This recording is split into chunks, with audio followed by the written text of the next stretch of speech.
All right, Rabbi, say good morning. Another incredible daf ahead of us today. Today's daf is Dalid 4. We are picking up on Gimel Amud Beis 3b.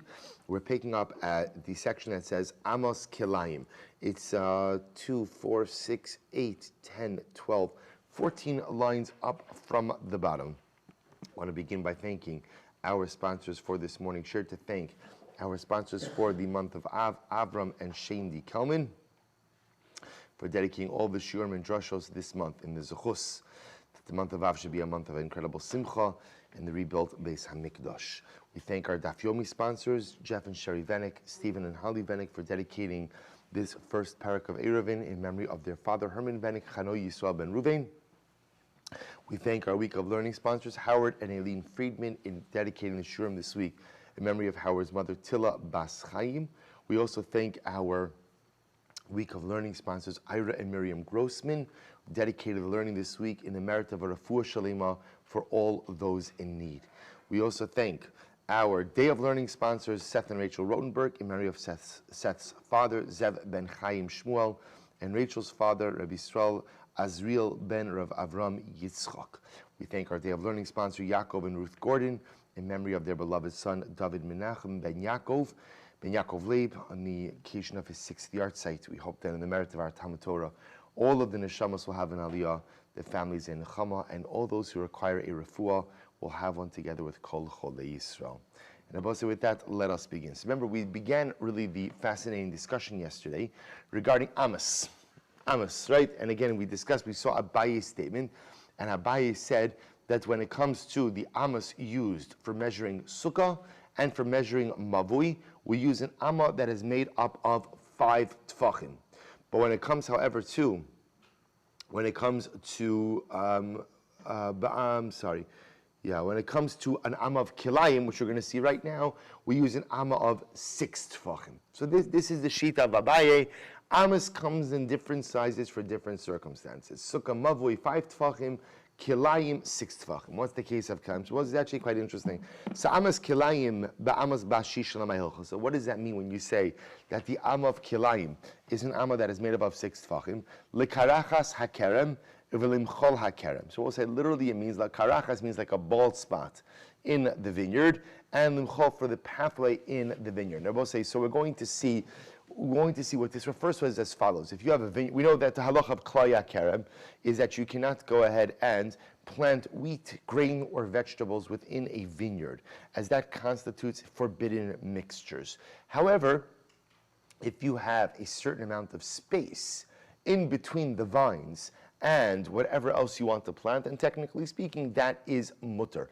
Karachas literally means a bald spot. What you're talking about over here is clearing out some part of the vineyard in order to be able to plant something else. That's what we're discussing. So the Gemara, we're going to see exactly what it means. So the Gemara says as follows.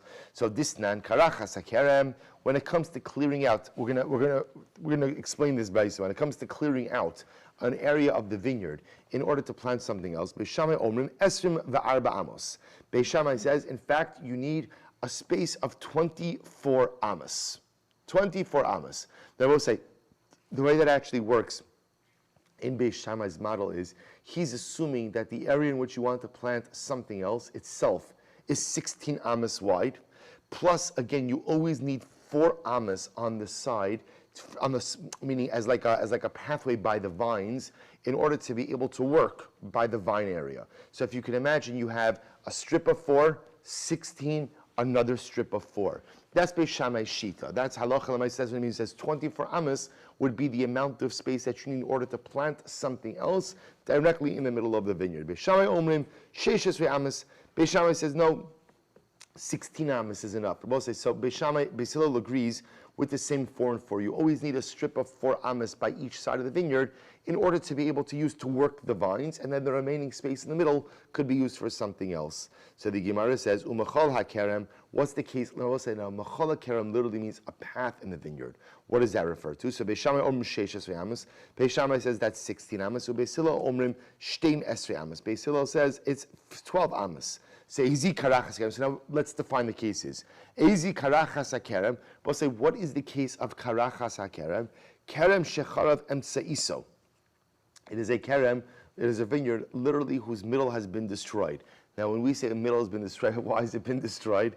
Because you destroyed it. Because what you did is you went pumped into the middle of the vineyard, you uprooted vines because you want to plant something else. So now the Gemara is discussing how much space do you have to leave in order to avoid klaya kerem. So ein sham sheishes amas lo yavi zera l'sham. So therefore, we'll say according to Beis Shammai, if there is not 16 amas there in the middle, don't plant anything else. Hayu sham sheishes amos. If there are 16 amas in the middle, which could be used for active planting of something else, no sin lo kedei avodaso, then you leave an additional strip in order to be able to take care of the vines. We'll say so that's the extra 4 amma strip. Vizorea as hamosar, and you could go ahead and plant the rest. So we'll say, so that's shitas Beis Shammai. So essentially, if you want to plant something else in the middle of your vineyard, you can do that as long as you allocate up to 16 amas of space for that new plant, plus give an additional strip of 4 amas on each side of that new thing you want to plant. Those strips of 4 amas are not for the item you're planting in the middle, what we call in the karachas, but that strip is ultimately, again, I'm sure there must be a technical agricultural term for it, but it's like the strip that you use in order to tend to the vines. So what's the case of machala kerem? Bein kerem legader. So we'll say, this is talking about, interestingly enough, this is a case where you want to plant something else between the vineyard and the wall. If there's not an area of 12 amas, you can't plant something else there. If there are 12 amas, then Rabbi again, you have to leave the same 4 amas in between we'll call it the alien item and the wall. So there has to be that strip of 4 amas, and then ultimately again, so we'll say fine. So therefore, what do we have to do with this conversation? It's very simple. All we begin to see is that when it comes to a discussion about klaya kerem, amos play a major role. What's the major role of amos? Because you have to distance, if you want to plant something alien in a vineyard, you must distance that new item, that alien item, from the rest of the vineyard by a certain amount. So therefore, when Abaye says that halacha l'maisa, the amount you have to distance it is whatever amount of amos. So what kind of amma are we dealing with? What kind of amma? A 6 tefach amma. That whereas by Mavoi and Sukkah, we were dealing with a 5 tefach amma, when it comes ultimately to klaya kerem, we're dealing with a 6 tefach amma. Good. Now understand, we are always assuming that when Abaye goes ahead and says, for example, with Sukkah and Mavoi, you're dealing with a 5 tefach amma, and with klaya kerem, we're dealing with a 6 tefach amma, that those shiurim are used in order to produce chumros. So think about this.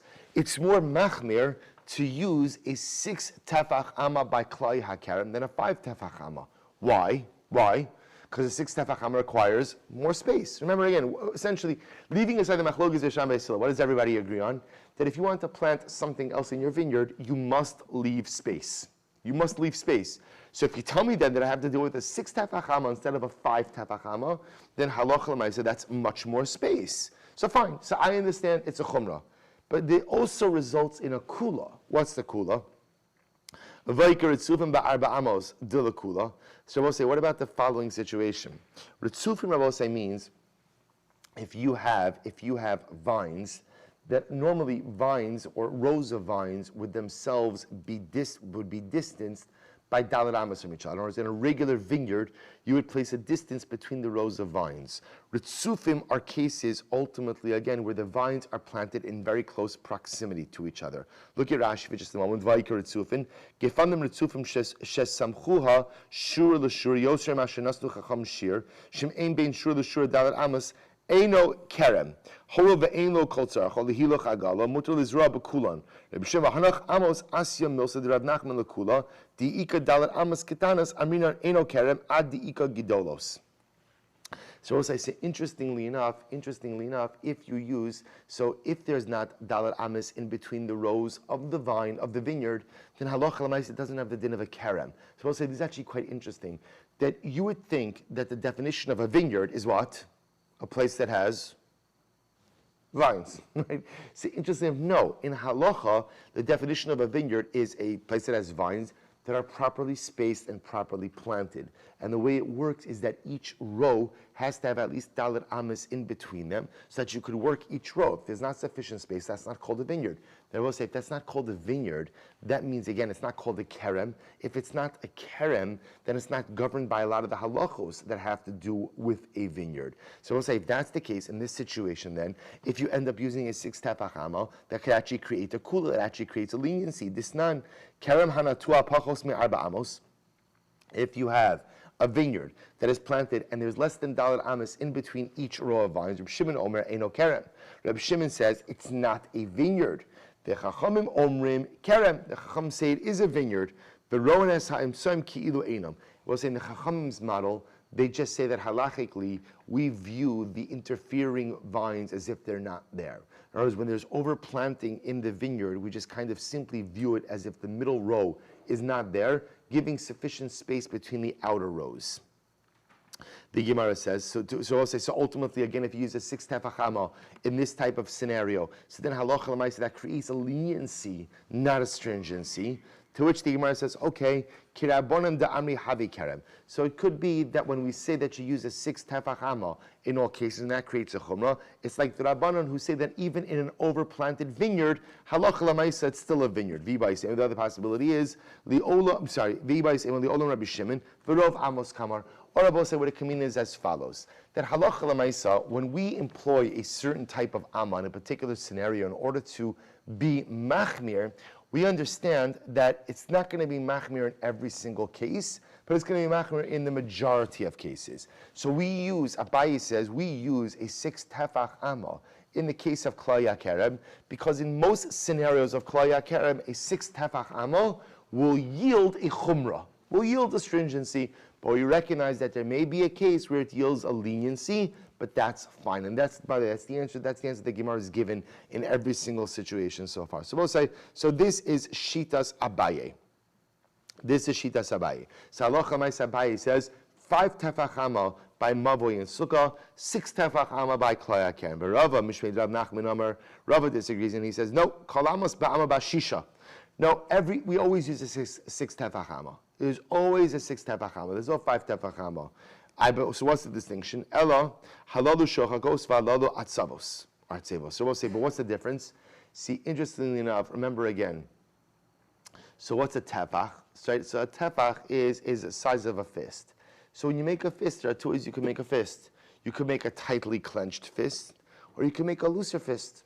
And I will say, again, a looser fist represents a larger shear.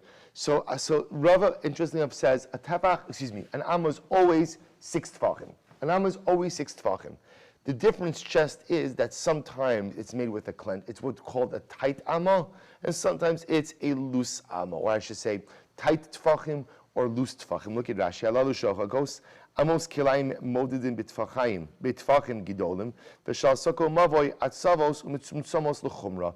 So we'll say, so Rava disagrees with Abai. Rava says every single amal is a 6 tefach amal. What's the difference? The difference is that by mavoy and sukkah we use what's called loose tefachim, whereas by klal yakerem we'll use a tight tefach. Okay, so the Gemara says ubilvad. I'm sorry. So every time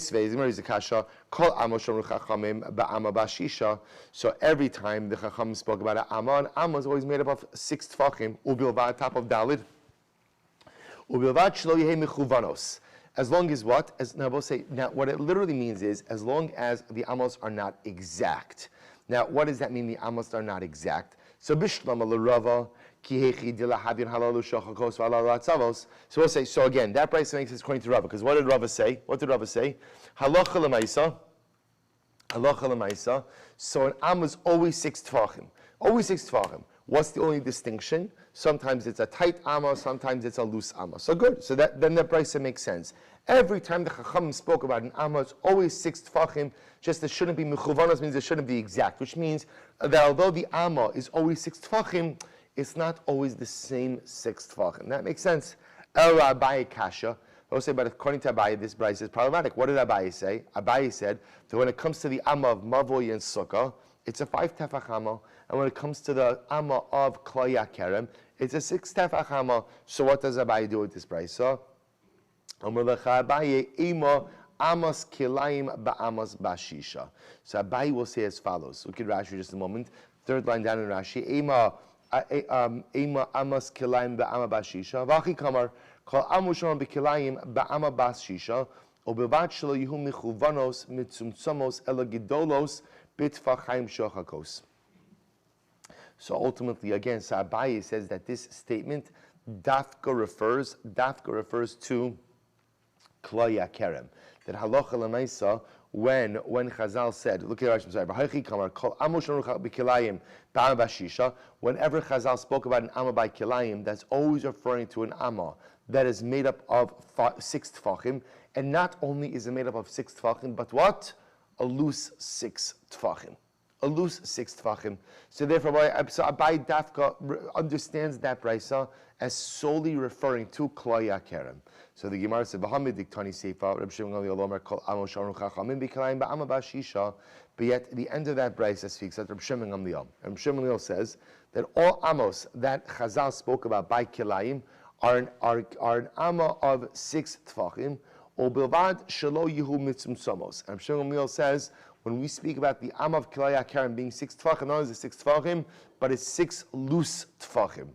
Michlal de Tanakama kol amos kain. I will say now the fact that Reb Shimon Gamliel specifies the amma by klai kerem would seem to indicate to us that what? That halacha lemaisa the Tanakama, or the Tanakama is speaking about all ammas. Amar lecha Abaye says v'lav mi'ikar Reb Shimon Gamliel dekai kavasi. So Abaye says fine, there's still Reb Shimon Gamliel, right? Reb Shimon Gamliel holds like me, or I hold like Reb Shimon Gamliel.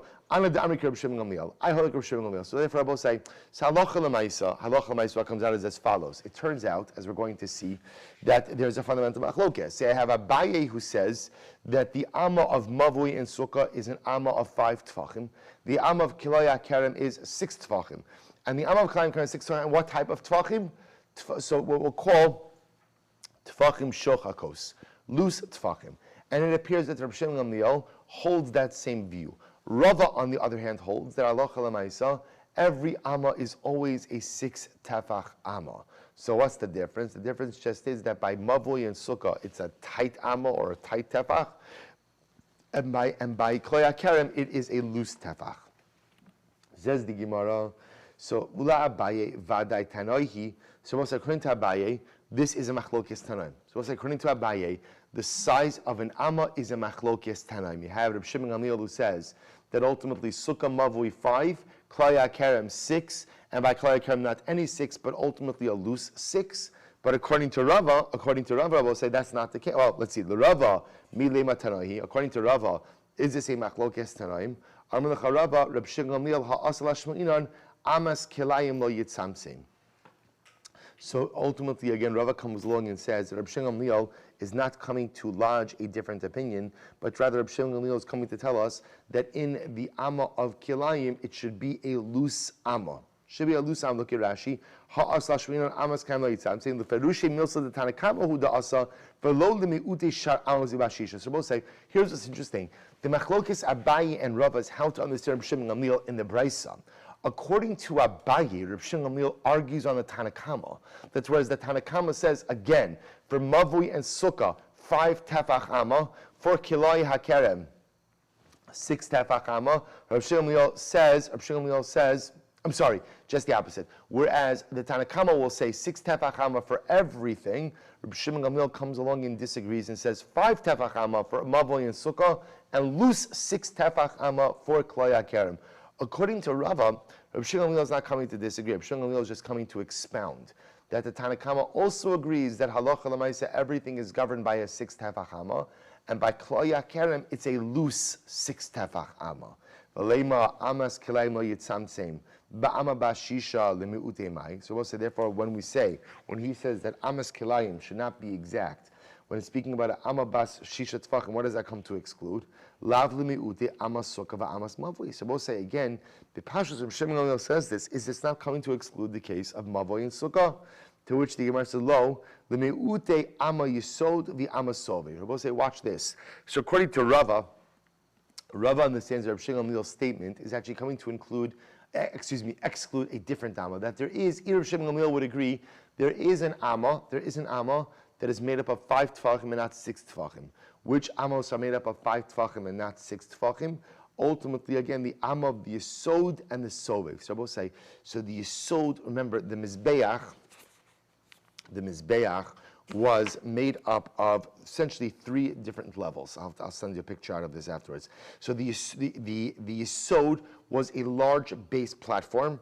Then there was the Sovev, which is like a ledge above it, or like an area above it. Essentially, if you could imagine, the Mizbeach is like 3 rectangles or 3 squares sitting one on top of the other. Wider, narrower till you get to the top of the Mizbeach. So the Gemara suggests as follows, that halacha l'maisa, well, let's read it inside. So the Gemara says, the Gemara quotes the pasuk from Yecheskel, V'ela midos hamizbeach. Ba'amos, right? These are the measurements of the Mizbeach. Ba'amos, Amma ba'amo, Amma v'tofach v'cheika Amma, v'Amma rochav, u'gvulel svasa sabiv, v'zeres ha'echad, v'zeh gav hamizbeach. So we'll say, so listen to this. How do we break this up? Cheika Amma, what does it mean when it says Cheika Amma? Zeh yisod. This refers to the base. So we'll say, so the lowest base of the Mizbeach, the bottom base, had 1 Amma of height. So the Amma rochav, zeh sovev. Then when it says Amma Rachab, that refers to the base of the Soviet. And I will say what it actually refers to is as follows. There was a 1 Amma protrusion above the base. So you had the base, and then again from the base there was, and then the next area up, there was 1 Amma then that the Soviet extended, the bottom base extended over the area on top of it. It'll make more sense once I send out a picture. The Gemara says, Zeh soviv ugvula el svasa saviv elu akranas. That refers to the corners. Because remember again, the top of the Mizbeach was not flat, but rather the corners themselves were raised. V'zeh gavim Mizbeach, zeh Mizbeach hazav. That refers to the golden altar. So we'll say, the Gemara just suggests, this is actually interesting Mechlokes Rashi and Tosafot, which we're not going to get into, but we'll just go with Rashitas Rashi. Rashi understands that all of these measurements over here mentioned by the Mizbeach were all 5 Amma Tfachim. So we'll say, so even the opinion who holds that in general, when we speak about Ammas, an Amma is always a 6 Tefach Amma, will agree that there is a case of a 5 Tefach Amma. What's the 5 Tefach Amma case? The Mizbeach. The Mizbeach. Good. So we'll say, so it turns out, this is really quite dramatic, because we'll say, so much of our lives are built on Ammas. Right? And isn't it incredible that the fundamental unit of measurement in our lives for everything is subject to machlokes? So we'll say, so let's just bring the machlokes together. So machlokes Abaye and Rava, which turns out to be machlokes Tanoim. So right, so Abaye says, halacha l'maisa, the Amma of Sukkah and Mavoi are an Amma of 5 Tfachim, the Amma of Akilaya Kerem is 6 Tfachim. And I will say, just to understand what's driving Abaye Shita, Abaye Shita is we use the measurement of an Amma that produces the greatest amount of chumras, that produces stringencies, I should say produces, that creates a more stringent shear. So therefore 5 Tfachim by Sukkah and Mavoi 6 Tfachim by Kilaya Kerem. Rava disagrees. All Ammas are 6 Tfachim. The only thing that varies is what we'll call a tight tefach versus a loose tefach. Sukkah and Mavui have a tight tefach. Ultimately, again, Sukkah Kerem has a loose tefach. Machlokes Reb Shimon Gamliel Tanakama. Turns out, so according to Abaye, this is a machlokes Tanoim. According to Rava, not so clear that it's a machlokes Tanoim. So we'll say, so that's the fundamental machlokes. How do we paskin halacha l'maisa?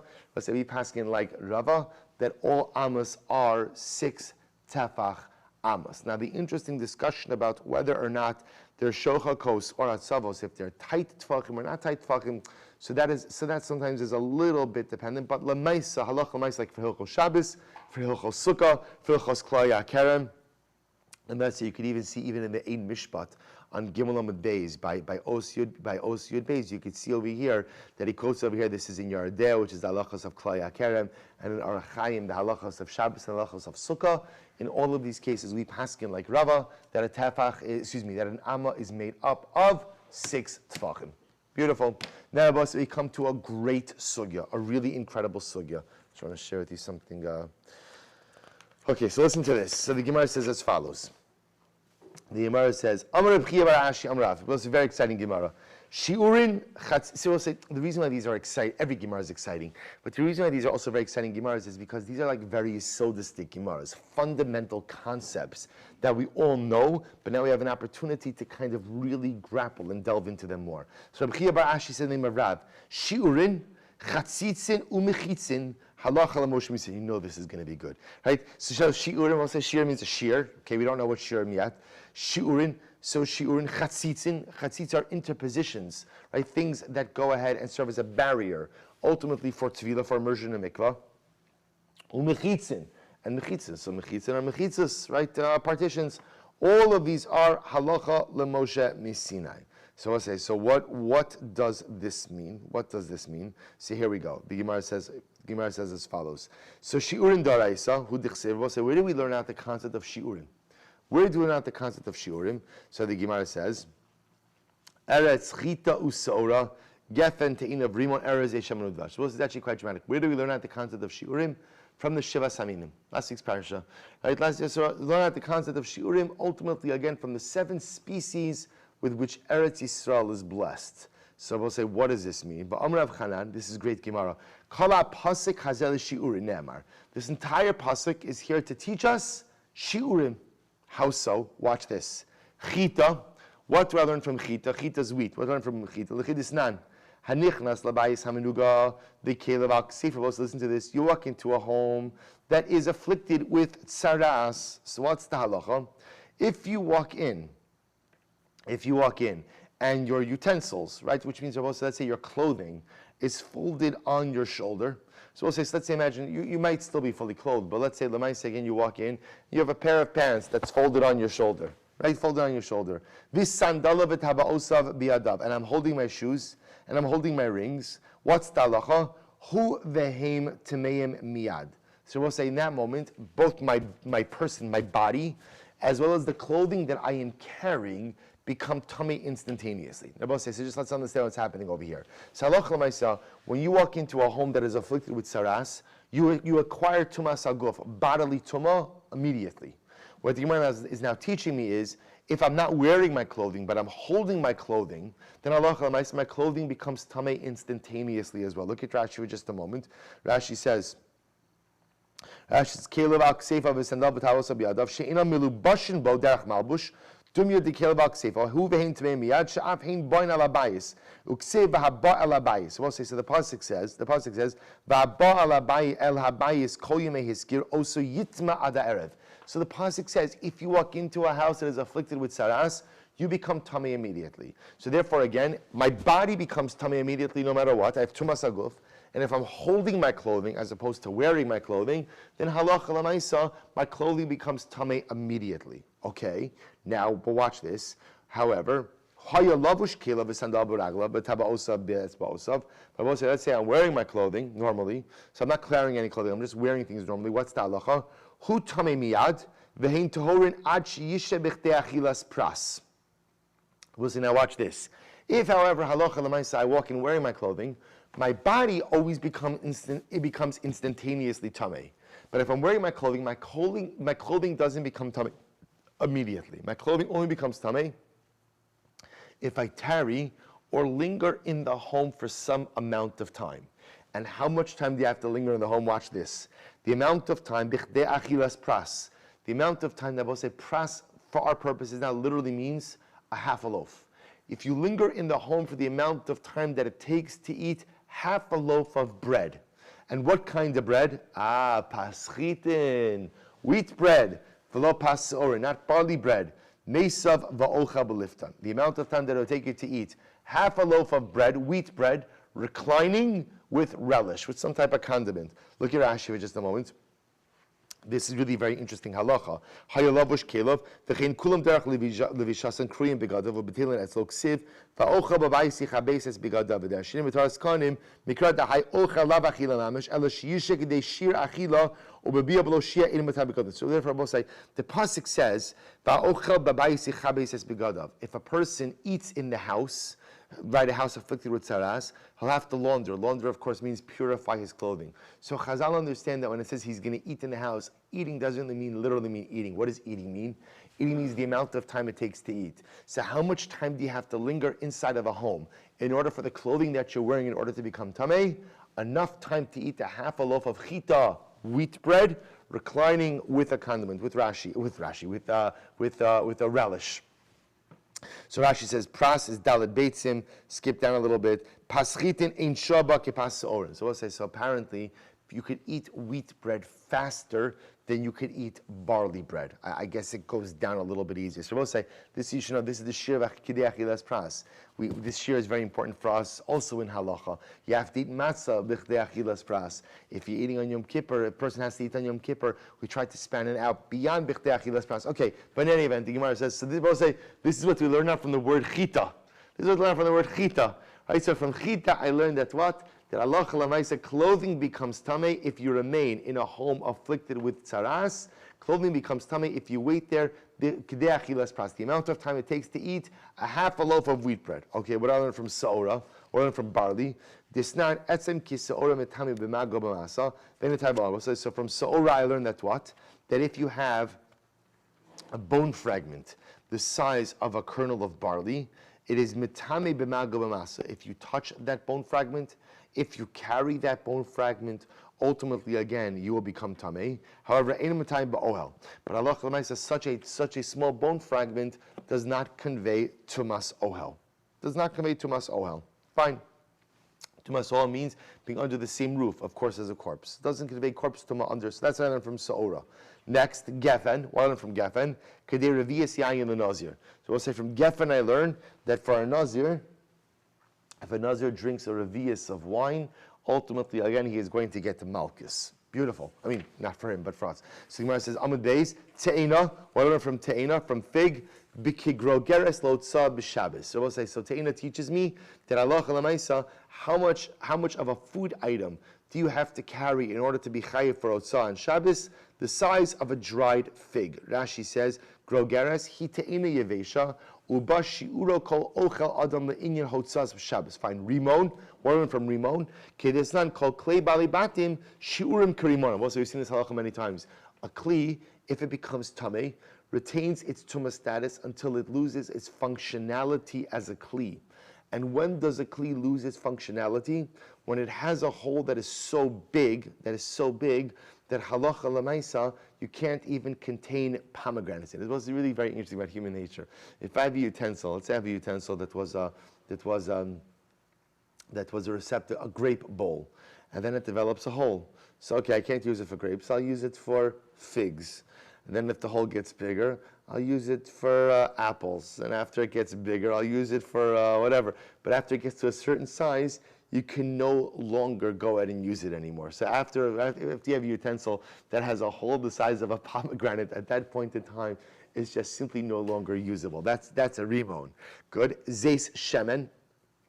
What I will say from, again, Zayis olives. What I learned from that? Eretz shekol shiura kezesim. That Eretz Yisrael is a land where all of its shiurim are kezayis. Kol shiurim, what do you mean all of its shiurim? You just got finished saying chita, saora, gefen, te'ena, rimon.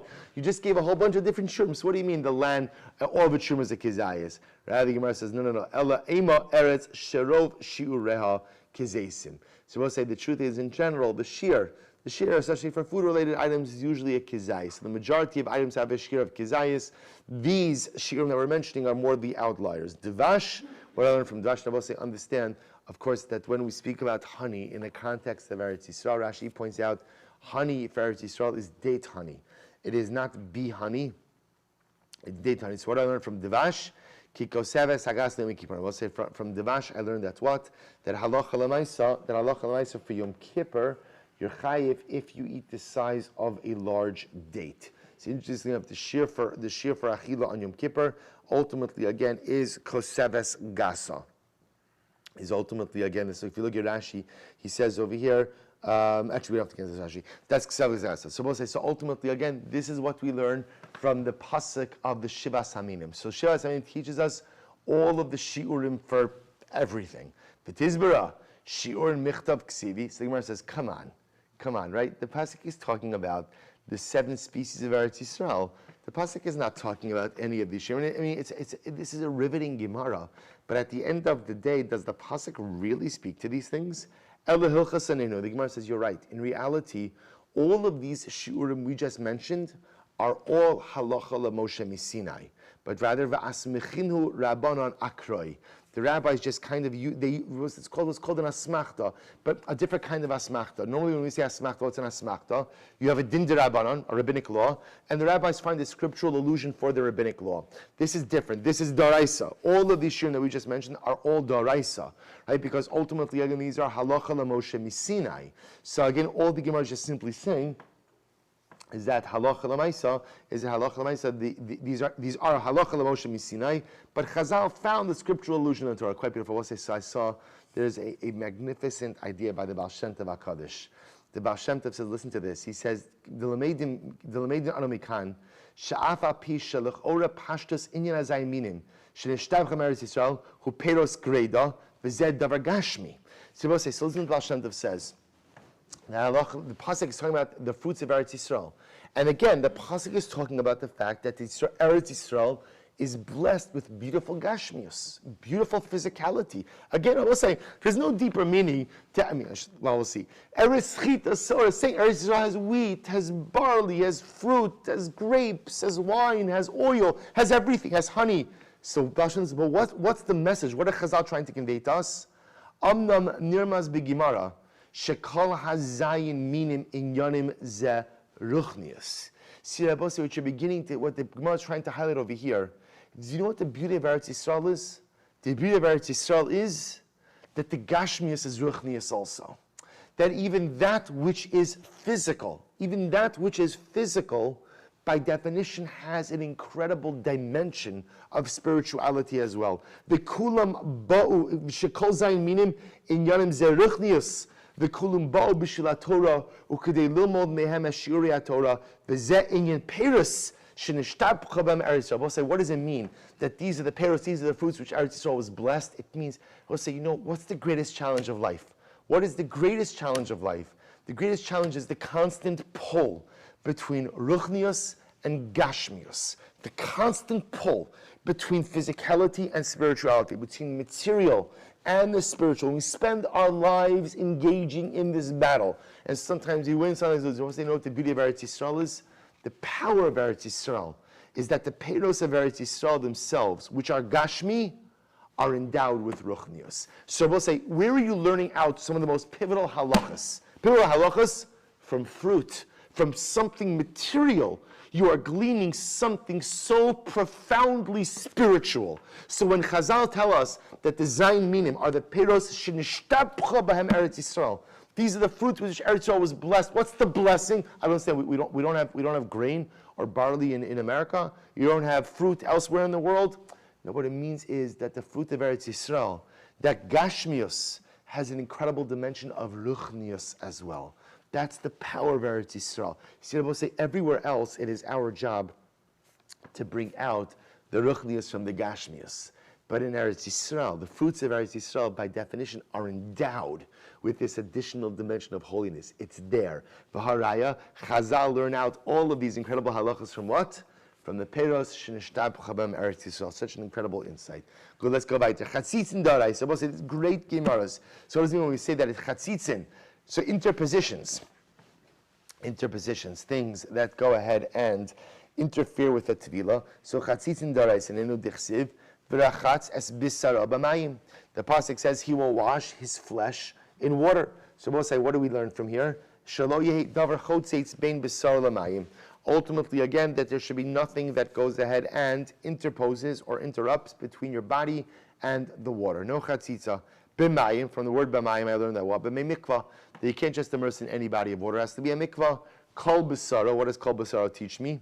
Mayim shekol gufa od lebahen. It has to be enough water to immerse your entire body. The kamahain, we'll say, how much water is that? How much water do you need to immerse your entire body?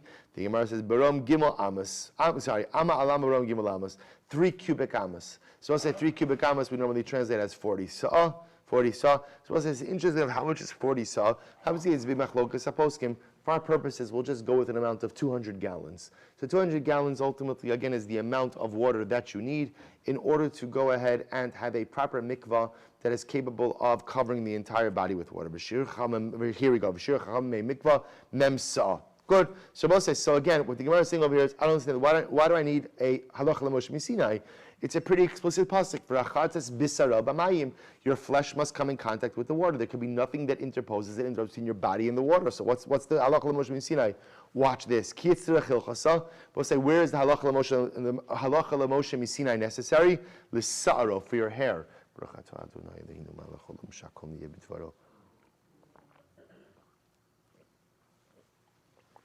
For your hair. Listen to this. If you have one hair that's knotted, that's a chatzitza. Shalosh eno chotzitzos. If there are 3 hairs knotted, that's not a chatzitza. Shtayim eni odeh. 2 hairs knotted, I don't know. So we'll say, so interesting enough, what's the pshat over here? If it's one hair that's knotted, it could be a very tight knot. If it's a very tight knot, I don't know why I'm reaching at my head. I'm the wrong person to illustrate this. Right? We'll say if you have one hair that's knotted, halacha l'maisa again, halacha l'maisa, that could be a very tight knot, would prevent the water from accessing. 3 hairs, it's thick enough that it's not going to be a very tight knot, therefore the water could touch every piece. 2 hairs, we're not sure. The Gemara understands, Saro nami daraisu. Hair is also darais. I don't need a halacha l'Moshe Misinai. It's explicit. This sound Yivarachaz as kol bisaro, as hatafal bisaro. So we'll say, when the pasuk says Varachatz as kol bisaro, you have to make sure all of your flesh, kol, that comes to include even that which is secondary to your body. What does that refer to? V'zeu se'ar. That refers to hair. To which the Gemara says, so what is the halacha l'Moshe Misinai by chatzitza coming to teach me? Rather, we'll say, here we go. This is incredible. Ki asa hilchasa l'rubo u'l'mi'uto hamakbid u'l'she'in makbid. Here we go. Ki Rabbi Yitzchak, we'll say, this is incredibly important. Devar Torah, mid da'oraisa, rubo u'makbid alav chotzeitz. We'll say, mid da'oraisa, the definition of a chatzitza is something that covers the majority of the body, and you don't want it there. So rubo umakbid covers the majority of the body, and again, a person is makbid. A person does not want that chatzitza there. That's a chatzitza. That's a chatzitza. V'she'ino makbid alav ino chotzitz. But we'll say, if you're not makbid on something, technically speaking, even if it covers a large part of the body, halacha l'maisa, it is not the chatzitza. That is the da'oraisa.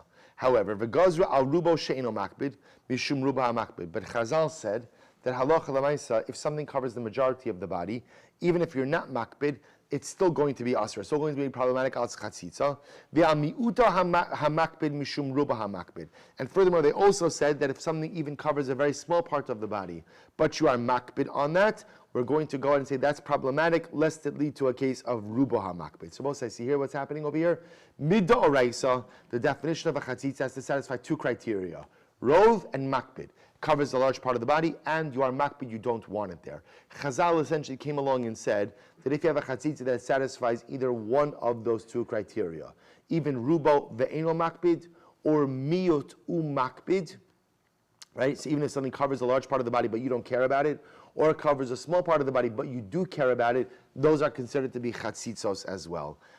Says the Gemara, v'ligzor nami al mi'uto she'eno makbid, mishum mi'uto makbid. So if that's the case, why not go ahead and make a gzeira, even on something that covers a very small part of the body and you don't care about it, lest you come to have a chatzitza that is mi'uto hamakbid, covers a small part in your makbid, to which the Gemara says, inami mishum rubo she'eno makbid, hi gufa gzeira, va'ano nikom v'negzar gzeira legzeira, to which the Gemara says, no, because this itself is a gzeira. There's only so many levels you're going to impose upon this. Therefore, both say, when the Gemara says that halacha l'maisa, that chatzitzos are halacha l'Moshe Misinai, which chatzitzos are, so we'll say, we just learned a whole bunch of halachas, right? So ultimately, again, the fact that there can't be any chatzitza, that's a darais, that's a pasuk in the Torah. The fact that hair could be a chatzitza, that's a pasuk in the Torah. So what is the halacha l'Moshe Misinai? The halacha l'Moshe Misinai is the definition of a chatzitza. What is a chatzitza? Has to satisfy 2 criteria. To be doraisa is rubo umakbid. Where do you see it in the Torah? The answer is you don't. That's the halacha l'Moshe Messina. So halacha l'Moshe Messina by chatzitzos is that it has to be rubo umakbid. That's the halacha. And then midrabanan, we say even if it satisfies one of those criteria, even if it satisfies the criteria ultimately again of just rubo, but you're not makbid, or you are makbid even if it's a miyut, then midrabanan that'll be a chatzitzos. So we'll say this halacha obviously has major ramifications for hilchos nida. Also has ramifications lemaisa for Tevilas Kalim as well, about something rubo makbid, miyutu eno makbid. Okay, not for now. Mechitzos daraisa. So we'll say, what's the case of mechitzos that are daraisa? So the Gemara says, we'll stop over here. We'll pick up in Meretz Hashem with the last halacha Moshe Sinai tomorrow. Shkoyach.